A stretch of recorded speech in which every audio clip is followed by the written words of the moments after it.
de la Marina de Guerra del Perú, sabiendo que su principal participación se encuentra en la defensa de la soberanía e integridad territorial del país. Sumado a esto, encontramos roles del ejercicio de autoridad marítima, es decir, la Marina de Guerra del Perú se encarga de todo lo que es guardacostas y el control de actividades ilícitas en el dominio marítimo y en los ríos, la participación en acciones de defensa civil cuando existen desastres naturales, el apoyo a la política exterior, la contribución al desarrollo económico y social del país mediante la construcción naval y el apoyo a las diferentes poblaciones del país, y la participación del control interno que hoy en día estamos llevando a cabo con respecto a la crisis sanitaria debido a la pandemia global. Nuestro escenario posiciona al Perú como un país marítimo, andino, amazónico con una cadena fluvial extremadamente amplia, bioceánico por la salida de los ríos a través del Amazonas hasta el Atlántico y con presencia en la Antártida.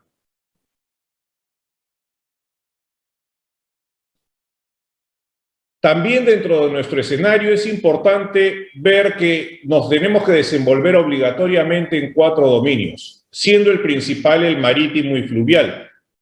proyectando el poder naval hacia tierra, vigilando desde el aire todo el dominio marítimo y fluvial y controlando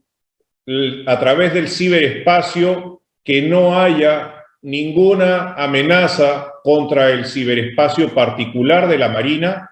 o de las unidades que la conforman, en adición al control que el Comando Conjunto puede otorgar de los activos críticos nacionales.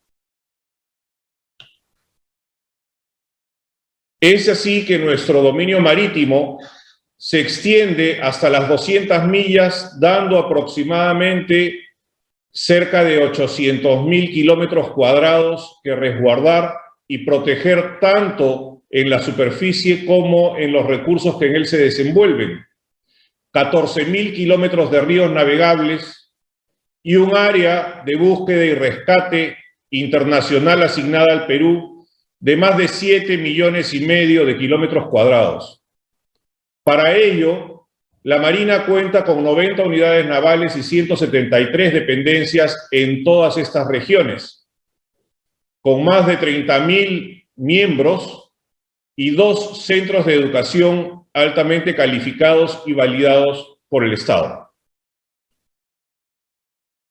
En nuestro escenario internacional tenemos participación activa en misiones de paz,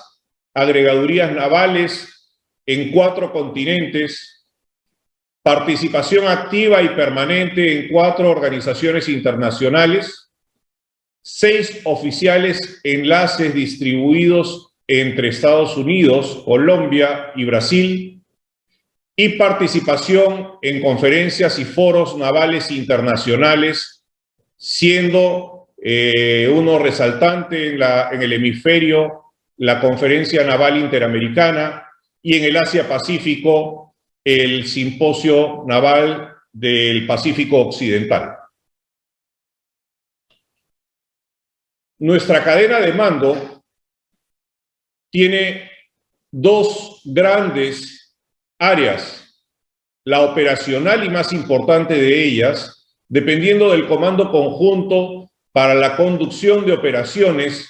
tanto en el frente interno como en el frente externo. Normalmente nos desenvolvemos contra el narcotráfico en la zona marítima y en las cuencas que corresponden al área denominada BRAEM, que son los valles de los ríos Ene, Apurímac y Mantaro, mientras que en la otra componente tenemos la preparación de las fuerzas como parte administrativa y a cargo de las 3 instituciones armadas, dentro de las cuales se encuentra la Marina de Guerra del Perú, viendo lo que es preparación, equipamiento, capacitación y entrenamiento de las fuerzas para ser asignadas cuando el Comando Conjunto lo requiera en la conducción de las operaciones militares.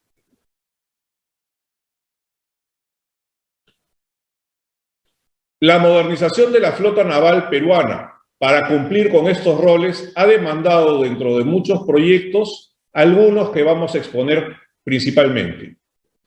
La modernización de nuestros submarinos, que implica incrementar la vida útil, renovando el equipamiento, tanto de propulsión como del sistema de armas de los submarinos, y un reforzamiento de todo el casco. Labor que realmente se va a desarrollar en el transcurso de 7 años para la modernización de 4 submarinos. Un ejemplo claro se ve en cómo se inician los proyectos y cómo están a punto de culminar con una de las unidades. Para esto se cuentan con certificaciones en la industria naval peruana liderada por el Servicios Industriales de la Marina, que es el CIMA. Más adelante van a tener una exposición de ellos. Tenemos asistencia internacional y gente altamente calificada llevando a cabo estos trabajos. Las OPBs, que son uno de los proyectos, buscan cubrir el área de alcance del dominio marítimo hasta las 200 millas para incrementar la imposición de la autoridad de nuestros guardacostas dentro de este dominio, posiblemente con el alcance de hasta 3.000 millas que permitan cubrir las necesidades de las áreas de búsqueda y rescate asignadas de manera internacional, como vimos anteriormente. Actualmente están en proyecto 2, a la espera del financiamiento por parte del Estado, que está siendo programado posiblemente para el próximo año. Uno de los grandes proyectos que tenemos es el relevo de la escuadra, de los buques de primera línea de la escuadra. El buque multirol cambia el concepto naval que ha venido empleando la Marina de Guerra del Perú en los últimos 40 años hacia un buque de construcción modular de múltiples roles que permitirá maximizar la capacidad en la guerra naval, siendo su principal misión la de ataque de superficie, actualizando la tecnología y llevando adelante todos los roles encomendados a la Marina que vimos anteriormente. Para este caso, se está vinculando el tema de offset, que vamos a ver un poco más adelante en la exposición, y articulando con el Estado las posibles fuentes de financiamiento, empleando endeudamiento multianual programado mediante la generación de bonos, que está siendo ya solicitado al Ministerio de Economía y Finanzas y está en un proceso de evaluación. Esto llevará a una alianza estratégica entre los servicios industriales de la Marina y los astilleros que puedan ganar este proyecto para sacar adelante la construcción no solamente de estos buques, sino de los OPBs y unas unidades auxiliares de reabastecimiento en el litoral. Uno de nuestros grandes proyectos ya siendo empleado y entregado, la primera unidad, es el buque multipropósito. Es una unidad auxiliar de gran calado de aproximadamente 11.000 toneladas. El BAP Pisco ya fue comisionado en el 2017, el modelo es el modelo Makassar. Es una coproducción con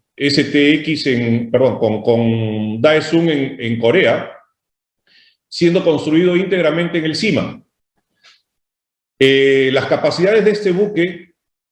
han sido y son empleadas para la asistencia humanitaria, tanto en el desastre en Ecuador del terremoto que hubo en el 2016,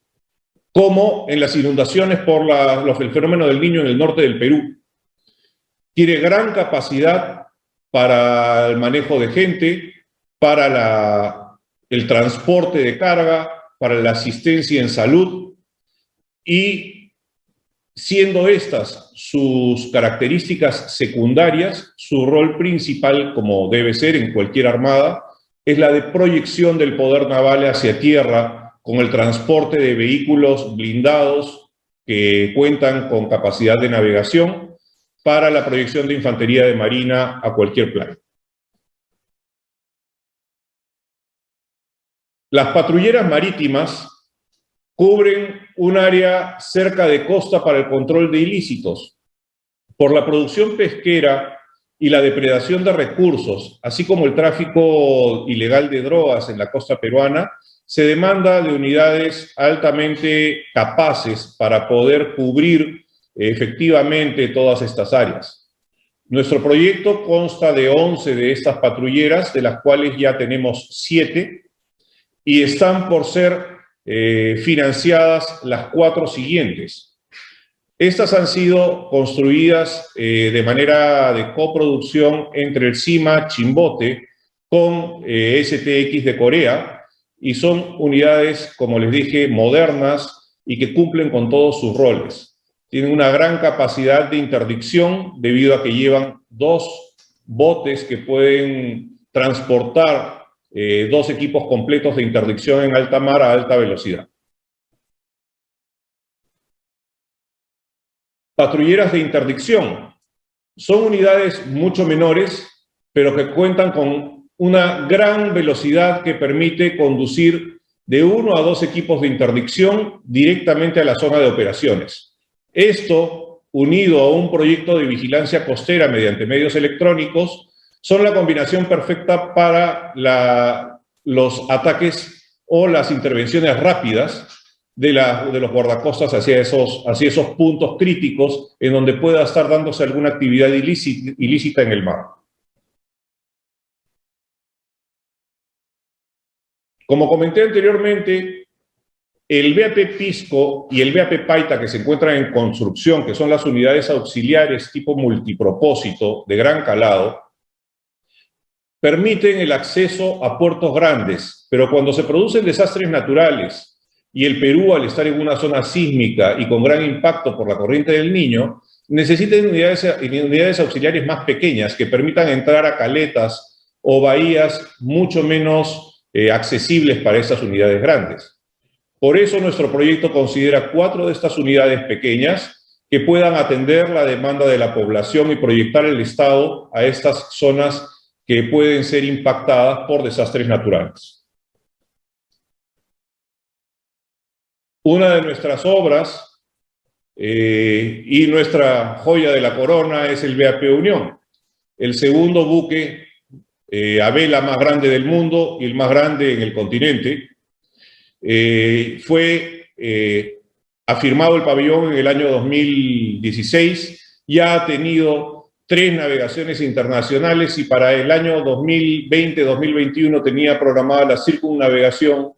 pero por las condiciones pandémicas ha tenido que posponerse. El día de antes de ayer, ha retornado de un viaje de instrucción en el litoral peruano, continuando la preparación marinera de los cadetes, y entra en una etapa posterior de mantenimiento para prepararse a su siguiente zarpe, con la esperanza que las condiciones internacionales y pandémicas mejoren para que nuestro embajador itinerante pueda participar posiblemente en muchos de los países que actualmente se encuentran presentes en esta conferencia.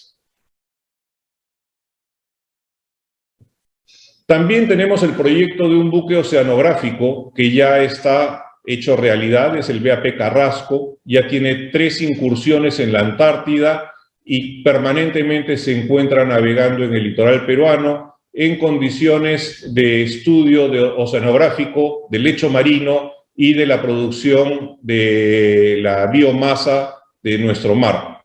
En este sentido, el apoyo científico que brinda la Marina de Guerra del Perú al Estado y a las organizaciones afines es sumamente importante para poder controlar y manejar adecuadamente los recursos nacionales, así como nuestra proyección antártica. Como vieron anteriormente, en los escenarios que manejamos, como pocos países en el mundo, tenemos 2 marinas. Una marina netamente naval y de guerra con proyección hacia la asistencia humanitaria en el mar, y una marina fluvial que debe atender a muchas poblaciones alejadas donde el Estado no llega. Para ello, se ha diseñado desde el año 2012 un programa que se llama País, donde se lleva la presencia del Estado a través de nuestras carreteras amazónicas, que son los ríos, a todos los poblados menores de cada una de estas cuencas. Actualmente, de 12, contamos con 6 plataformas itinerantes, como las que ustedes pueden ver en pantalla, que llevan a múltiples organizaciones del Estado: identificación, salud, registro, producción, agricultura, con la finalidad de poder atender a las demandas de los ciudadanos más alejados de las ciudades. Llevamos al Banco de la Nación, donde se pueden pagar las pensiones. Antes de estos proyectos, un mayor de edad tenía que desplazarse por 2 días en la selva para poder cobrar su pensión y 2 días de retorno. Hoy en día, de manera programada, la pensión llega hacia él a través de estas plataformas. Como les digo, esto es uno de los ejemplos más aplaudidos que tiene la Marina de Guerra del Perú en la zona amazónica, y es algo que realmente enorgullece a todos los marinos peruanos por poder estar al servicio de nuestra población. Por último, en el tema de modernización de la flota, la comandancia de ciberdefensa o el área de ciberdefensa ha tenido que integrarse transversalmente desde el punto de vista de ciberseguridad a todas las acciones de la Marina de Guerra del Perú,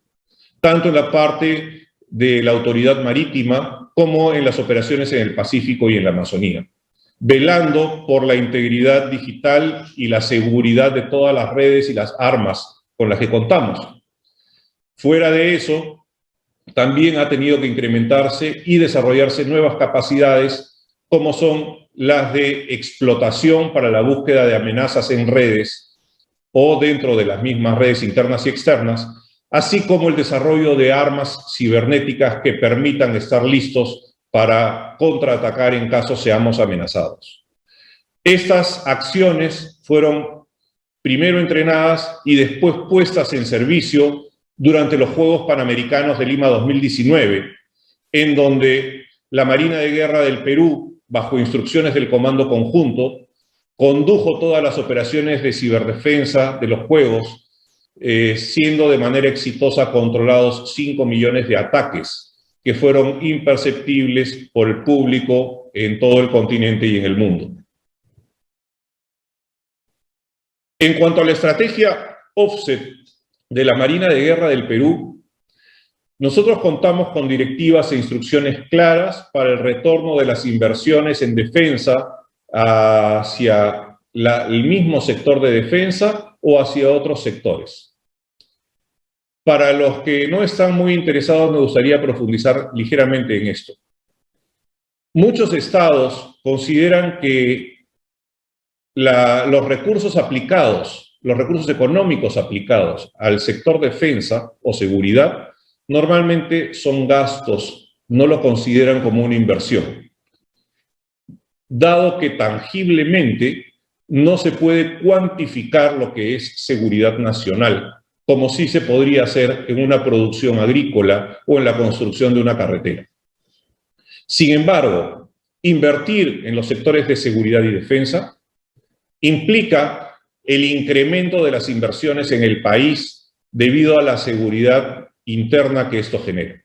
y a la protección de sus propios recursos. Desde ese punto de vista, el offset directo lo que busca es canalizar una inversión similar a la realizada en el área de defensa o seguridad hacia un área similar, cuando es offset directo, dentro del sector defensa. Por ejemplo, si nosotros compramos tanques, vehículos anfibios que tengan una inversión de 20 millones de dólares,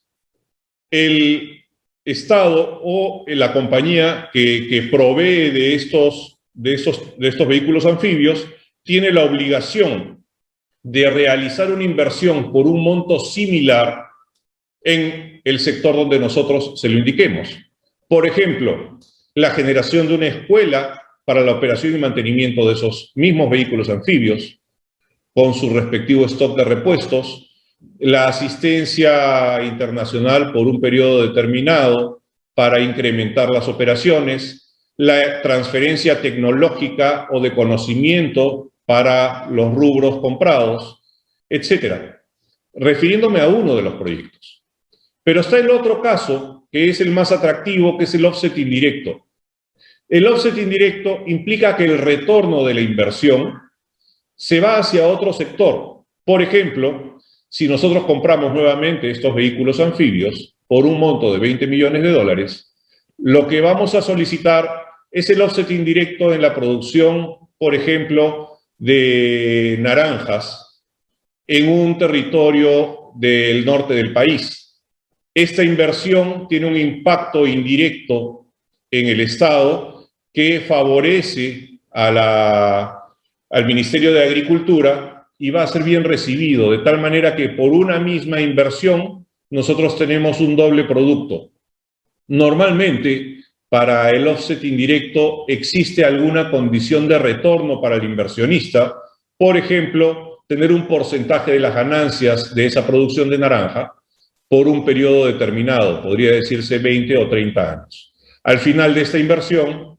toda la infraestructura y la cadena de producción dejada pasaría a propiedad del Estado. Hay muchas figuras bajo las cuales podemos desarrollar el offset indirecto.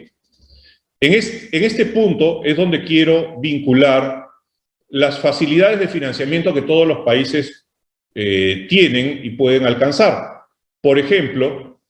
si a esto le sumamos las asociaciones público-privadas, van a asegurar un mayor interés por parte de los inversionistas internacionales o nacionales. Si hacia esto otorgamos concesiones en terrenos del mismo sector defensa, vamos a generar rentas adicionales a lo que ya estamos produciendo. Y por último, si esto lo vinculamos a fuentes de endeudamiento nacional, es muy probable que los inversionistas internacionales compren la deuda sabiendo que tienen la seguridad del retorno de la inversión, que a la vez generaría la viabilidad del proyecto, la producción del proyecto y el retorno de la inversión a través del offset directamente al Estado. Son figuras complejas que pueden irse tomando y evaluando de acuerdo a los niveles de inversión que cada uno tenga. Por ejemplo, en el caso del Perú, inversiones que tienen offset son solamente las mayores de 5 millones de dólares. Las menores no son atractivas para las empresas. Para terminar, es importante concluir que los proyectos que la Marina está desarrollando, es decir, la visión a futuro de la Marina de Guerra del Perú, está completamente alineada a los roles estratégicos y a las capacidades de acuerdo a la realidad nacional. Es decir, no somos solamente teóricos en la proyección, sino lo contrastamos con la realidad de tal manera que aseguremos el presupuesto necesario para llevar adelante cada uno de estos proyectos. Las fuerzas navales, el establecimiento naval terrestre y los servicios que demanda el personal naval, como son salud, bienestar y vivienda, son debidamente planeados, priorizados y ejecutados por diversas organizaciones dentro de la Marina, donde se articulan entre el Estado Mayor General de la Marina y la Dirección General del Material, estas prioridades para poder implementar los proyectos en los años de manera oportuna. Digo de manera oportuna porque muchas veces la amplitud de los proyectos frustra su propia ejecución. Es decir, si queremos desarrollar 6 buques de manera simultánea, es muy difícil que se pueda conseguir la inversión. Sin embargo, si desarrollamos uno por uno de manera eslabonada, va a permitir que el financiamiento sea viable y que al final del tiempo de vida útil, la renovación de estos buques también sea fácil, porque no van a perder esta vida útil todos al mismo tiempo. Por último, nuestra proyección es dinámica en los próximos 5 años, considerando la demanda y la oferta nacional, así como el desarrollo de la industria conexa. ¿A qué me refiero con eso? Tratamos de que todas las inversiones en el Estado primero sean desarrolladas en el país, el mayor porcentaje de ellas como la construcción naval, porque esto va a favorecer al desarrollo propio de la construcción y mantenimiento naval, así como a el desarrollo de fábricas conexas, tanto de metalmecánica como de los otros tipos de industrias que permiten este tipo de florecimiento de construcción. La idea es que mediante el offset se realice la transferencia tecnológica necesaria y se potencie el empleo de la mano de obra peruana para poder tener calificado a nuestro personal para futuros proyectos, llevando esta visión hacia la independencia tecnológica en la construcción naval. Esto es lo que venía a compartir con ustedes. Espero que haya sido de utilidad y quedo a su disposición en caso tengamos alguna pregunta que pueda ser canalizada. Bueno, muchas gracias al señor almirante Arnáez por compartir con nosotros toda esta visión y todos estos proyectos de la Marina de Guerra del Perú. De verdad que se alegra mucho de ver todos estos planes que tienen, todas estas proyecciones a largo plazo y cómo ya se habla en el continente de reemplazar los buques capitales, los buques de guerra y lo mejor, que lo queremos hacer con nuestro propio esfuerzo y nuestra propia capacidad. Tenemos unos 3 minutos para una pregunta del público. Recuerdo que tienen a la derecha una pestaña donde pueden hacerlas. Yo, mientras tanto, le quisiera preguntar al señor almirante Arnáez, en este proyecto de ustedes de pensar en construir los buques capitales más adelante, los llamados multipropósito, que serían buques que tendrían toda la posibilidad de cubrir las múltiples misiones que tiene una marina como la Marina de Guerra del Perú, que podría ser similar de pronto a la de Colombia o posiblemente la de Chile y de hecho Brasil, en fin, cualquiera de los países del continente. ¿Tienen ustedes planeado de pronto algún acuerdo de cooperación para que esos buques se desarrollen de manera conjunta, de pronto aprovechando las capacidades de los astilleros de la región que han reiniciado construcción naval? De acuerdo a su consulta, almirante, nosotros estamos en un proceso primero de la búsqueda del endeudamiento, mientras estamos evaluando a los astilleros que cuenten con los diseños que se acomoden al requerimiento de la Marina de Guerra del Perú. Los procesos están bastante avanzados y no dejamos de lado la posibilidad de la colaboración y cooperación que usted indica. Justo hace aproximadamente 1 mes y medio hemos tenido la visita de una serie de autoridades de Colombia, donde hemos intercambiado toda la fuente legal y las experiencias del desarrollo de proyectos y construcción naval que permiten estrechar los vínculos con ellos. Del mismo modo, tenemos una serie de lazos ya desarrollados con otras naciones que van a favorecer, mediante el intercambio de experiencias, el desarrollo de estos proyectos de una manera más rápida y eficiente que estar experimentando por primera vez de manera aislada cada una de estas empresas que pretendemos realizar. Muchísimas gracias, señor almirante. Pues sí, ojalá eso se pueda llevar a cabo y que sirva para que el continente pueda coger ese valor, esa importancia de poder desarrollar proyectos de tanta magnitud como podría ser construir nosotros mismos nuestras plataformas de superficie. Bueno, señor almirante, muchísimas gracias a la Marina de Guerra del Perú, muy amables por compartir con nosotros toda esta información. Vamos a pasar a un descanso de 5 minutos y hacia el borde de las 8:40 estaremos conectándonos nuevamente para la siguiente conferencia. Los invito a que durante este descanso pues estemos mirando las exposiciones que tenemos de nuestros patrocinadores y socios comerciales. Muchas gracias y nos vemos en unos minutos. Gracias a usted, almirante, y un saludo fraternal a todos los oyentes.